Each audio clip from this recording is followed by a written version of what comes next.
Esse crime bárbaro, um feminicídio que aconteceu com uma garota, Vitória Regina, de 17 anos, que agora ela está com a espiritualidade em conforto, ela sofreu um feminicídio, e a seguidora me comentou que na CNN o repórter havia dito que no dia 13 de abril ela faria 18 anos. Parece que a família passou essa informação. Em cima disso a gente puxa um mapa. A gente não sabe o horário de nascimento, mas aí o astrólogo também é um pesquisador, né? A gente vai fazer uma análise com muito respeito, pedindo licença para essa alma que está num lugar de muito conforto, mas que sofreu torturas, que sofreu uma morte bem bárbara, no sentido, né, pesado. E aí, vamos pensar que essa data é correta, do dia 13 de abril, a gente está falando de uma ariana. 2025 tem muitos desafios para 2 signos, isso já foi dito, inclusive lá no meu vídeo de previsões 2025, que eu fiz em dezembro de 24, que é Áries e Peixes. São os signos com mais desafios, com a roda quadrada. Cada um tem o seu mapa e tudo mais. E a gente está falando de uma ariana, e aí, sem o horário, a gente pode ter uma variação da Lua, porque a Lua ela vai andando vários graus durante o dia, tá? Mas eu fiz o seguinte pensamento. É uma reflexão, na verdade, para a gente entender o que aconteceu com essa garota e quais os símbolos que existiam no mapa de violência. Ela teve uma das primeiras situações que reportaram, que chamou a atenção dos policiais que a encontraram, foi primeiro o cabelo raspado. Então a gente está falando de cabelo, a gente está falando de uma região aqui da parte ariana, não é? Toda essa questão da cabeça.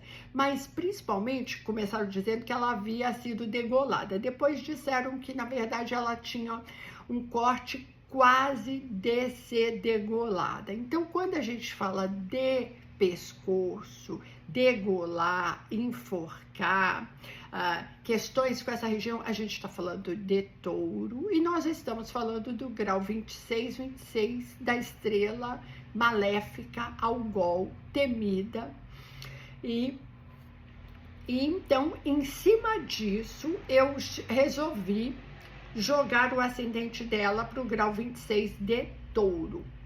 E daí o que acontece? Então se ela tinha esse grau, então fazia muito sentido esse grande, profundo corte a quase degolar, né?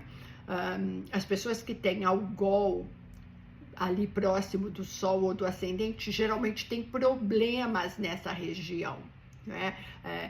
Vamos supor, tem um acidente, bate forte, tem problemas de voz, às vezes problemas graves de pescoço que podem gerar até problemas de não conseguir andar, mas enfim, né? E a gente sabe, Saddam Hussein tinha, parece que, eu acho que era o Sol, né, em conjunção exata com Algol, e ele morreu enforcado e etc. Tá? Então eu falei, vamos olhar pensando que ela tem o ascendente a 26 e 26 de touro, e aí o que nós vamos ter é uma Vênus em conjunção com o ascendente dela. A Vênus está no comecinho de Gêmeos, e o que isso pode significar? Que a questão beleza, vaidade, e não é? E eu assisti no Fantástico a matéria com a família, e ali via as irmãs e as tias e tal, e ela se diferenciava ali, me pareceu, nas fotos, como uma garota muito vaidosa, bonita, né? Uma morena clara, linda, com cabelo belíssimo, e eles raparam o cabelo dela. Vênus no ascendente, ele dá uma questão de estética, sim, ele dá uma feição bonita, sabe, assim, em geral, Vênus dá um equilíbrio. Eu tenho total desequilíbrio, esse lado é de um jeito, esse lado, um Vênus no ascendente, sabe, a gente tem aquela beleza, independente, branco, pardo, negro, mas traz essa questão da estética. E o fato de talvez raparem o cabelo, pode ser porque talvez ela amava aquele cabelo, um cabelo volumoso, grande, né, preto, bonito. Isso que me chamou a atenção o tempo inteiro. Ok? Isso para mim já faria um pouco de sentido aí, não é? E daí, com esse aspecto, nós vamos ter Plutão. Eu sempre associo violência extrema, abuso sexual, assassinato, uma maldade, a milícia, o consumo de drogas, essas coisas muito pesadas, tá? Muito pesadas com Plutão.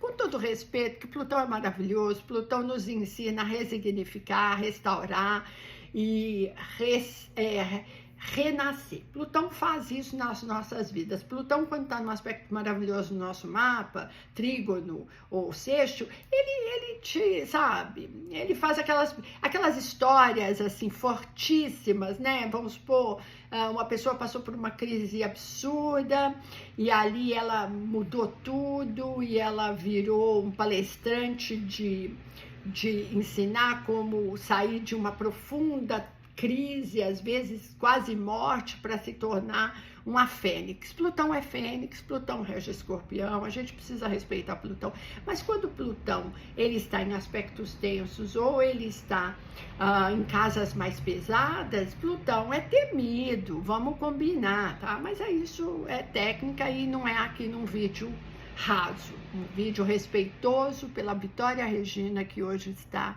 nos braços das suas avós e bisavós queridas, mas que ela sofreu uma morte bastante violenta e ela provavelmente essa alma vai demorar a se recuperar e vai ficar uma eternidade lá em cima para encarnar de novo com uma outra experiência. E o impacto que ela causa na família, né? E daí ela tem um Plutão na 8, se nós pensarmos que ela realmente tem um acidente em touro. Ela tem um Plutão num grau anarético, né? Que é 28,5, 29 de Sagitário. E o Plutão na 8, a 8 é a casa da morte. A 8, ela é uma casa que ela traz muita mediunidade, ela fala da gente que a gente vai lidar às vezes com herança, sabe? Assim, você é uma cuidadora de um idosinho e você tem só o Plutão na 8. E esse idosinho não tem família, quando ele morre ele deixa tudo para você. Isso é muito Plutão na 8.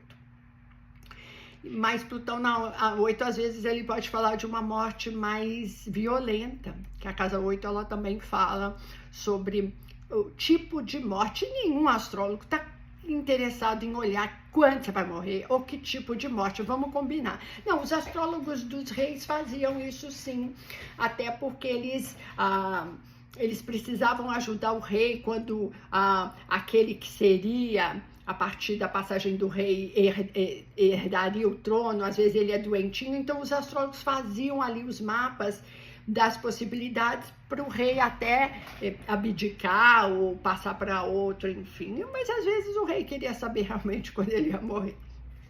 Eu não tenho nenhum interesse e esse é um trabalho que eu não faço, apesar de que eu já recebi algumas pessoas que queriam saber, enfim, tô fora. Então, esse Plutão na 8 já causa um pouco de medo numa situação de que talvez esse tema da morte era um tema que podia fascinar um pouco. Quando a gente tem a casa 8 com planetas e os aspectos fortes, a gente tem um interesse profundo pelo pós-morte. Eu tenho uma lua na 8, então assim, eu sempre desde criança via vultos e depois foi ficando uma coisa mais forte, porque eu fui integrando na minha vida. Eu sou louca para entrar em contato com os meus queridos, meu paizinho particularmente, que está lá no céu. Então a 8 traz essa energia muito poderosa. E ali talvez ela fosse um pouco interessada nesses temas. Eu não sei como é que ela era intelectualmente, se ela tem, como parece, um Saturno na 3, ela não teve muito estudo, ou teve escassez, ela tinha Saturno na 3, tudo indica. uma escassez de estudo, porque se você está trabalhando aos 17 anos e voltando para casa meia-noite, queridos, porque a vida é difícil, não é? A gente vê umas idiotas aí, blogueirinhas, chorando porque está muito difícil, com muito dinheiro, enfim, alguém deve estar sabendo de quem eu estou falando, mas, enfim, é só uma observação, não estou dando o nome de ninguém.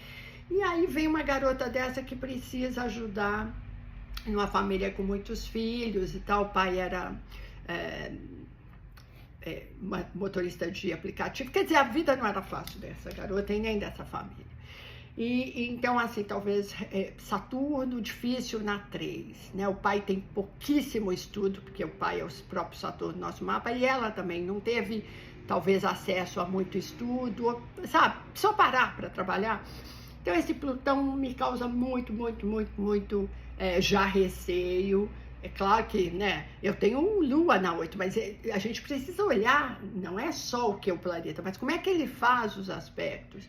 Mas talvez ali um fascínio por situações, eu não vou especular, sou muito respeitosa, se eu tenho uma cliente com Plutão tenso na 8, eu vou falar para ela assim, tem que ter cuidado com às vezes em lugares que lidam com energia que é meio, sabe, complicada, não vai tomar chá de santo daime, se o namorado um dia aparecer com uma arma, sai fora desse namorado, não se envolve com gente, talvez, que está envolvido com tráfico, com milícia, cuidado com esses, às vezes, gente que está interessado nos rituais, porque Plutão na 8 não é brincadeira, tá? Então, a gente tem isso aí, que é um tema para se especular. E aí, quando a gente, pensando nesse mapa, se ele é desse jeito, ela tem, tirando Saturno, tudo lá em cima, quer dizer, uma pessoa que às vezes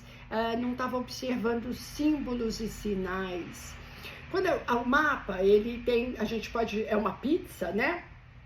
Tem a parte de baixo e a parte de cima. A parte de baixo te ancora, te faz ser mais realista, talvez você mais pé no chão ou menos criativo. Quando você tem quase tudo na parte superior do mapa, você é uma pessoa que quer ir para o mundo, quer ver, ser visto, mas às vezes falta, sabe, uma observação ali no ambiente, que o ambiente está pesado, que precisa ter cuidado com certas amizades. É uma observação para todo mundo que tem um mapa, porque aí você fica com a cabeça na lua, você fica muito aérea. E dependendo do horário que ela nasceu, eu estou jogando 8h53 da manhã para eu ter esse ascendente em touro, ela tem o final, a lua no final de Aquário, num grau anarético, que é um grau pesado e difícil, que é o 29, mas pode estar no comecinho de Peixes, né? E uma lua em Peixes, que é hiper sensitiva, traz uma natureza ingênua, sabe? Assim, sabe quando o Chapeuzinho Vermelho saiu com sua cestinha para a floresta e não entendeu que aquele caçador lá estava com todos os símbolos e sinais do lobo? Você precisa ter uma lua em Peixes para não entender e, sabe, quer carona? Entra aqui no meu carro que eu vou te levar. Gente, isso às vezes é uma lua em Peixes, sabe? Que você fala assim, você quer me levar de carona e eu sou uma garotinha? Não dá, né? Então tem isso aqui. E aí a gente tem um trânsito pesadésimo ali no fim de fevereiro, começo de março, que foi quando supostamente foi assassinada, que era Netuno que estava no céu, e aí não interessa que mapa que ela tinha, Netuno no céu estava quadrando de 0 graus, o Plutão dela na casa 8, que é a casa da morte. Então ali, provavelmente alguns dias antes, ela começou a ter tristeza, premonições, sabe, quando os anjos estão ali tentando te alertar, mas gente, né, não é fácil, às vezes a gente parar, desacelerar e falar, por que eu tô sentindo medo, por que eu tô chorando, por que eu tô com um aperto no coração? Quem está muito conectado com a sua parte emocional e espiritual consegue ter leituras, mas tem gente que não tem, não é? Então, esse Netuno ali, ele está na casa 11, então gente conhecida, gente amiga, que estava rodeando e que não era tão amigo assim, e tudo mais. Ela era uma ariana, né? A gente tem bastante coisas em peixes e eu não estou sendo malvada com peixes, porque eu tenho peixes no meu mapa e todo mundo tem peixes no mapa, tá? Mas Marte em peixes, provavelmente Lua em peixes, Urano em peixes, Nó do Norte em peixes, gera muitas vezes ingenuidade, sabe assim? Vamos ali na casa de um amigo e aí você vai com 6 homens que você não conhece na casa do amigo e chega lá e você é abusada, né? E aí você fala assim, mas peraí, você olhou aquele tanto de marmanjo e achou que não ia rolar nada? Eu não estou sendo machista, tá, gente? Eu só estou dizendo que às vezes peixes têm uma ingenuidade absurda, sabe? Você aborda um pisciano na rua, cheio de cheiro de cachaça e fala, pode me pagar um almoço? Aí o pisciano vai dar R$20. Mas não era almoço, querida, era cachaça. Né? Claro que peixe salva o mundo. A gente precisa nesse mundo de maldade e crueldade de muitos piscianos, porque são os mais evoluídos, mas antes da evolução precisa sair dessa profunda ingenuidade. E aí a gente tinha uma garota com muitos planetas em peixes. Então isso é uma reflexão sobre como que o mapa aponta, como que ele conta uma história de uma estrada que nós faremos. A gente se prepara para essa estrada, é isso que o mapa conta. Se a curva vai ser perigosa, você vai devagar na direção, mas que você vai ter que passar por curva ou ponte quebrado, ou às vezes pistas de mão dupla, de alegria, o mapa só conta aquilo que sua alma decidiu encarnar na vida, que é o mapa. É isso aí, um beijo para todo mundo, tchau.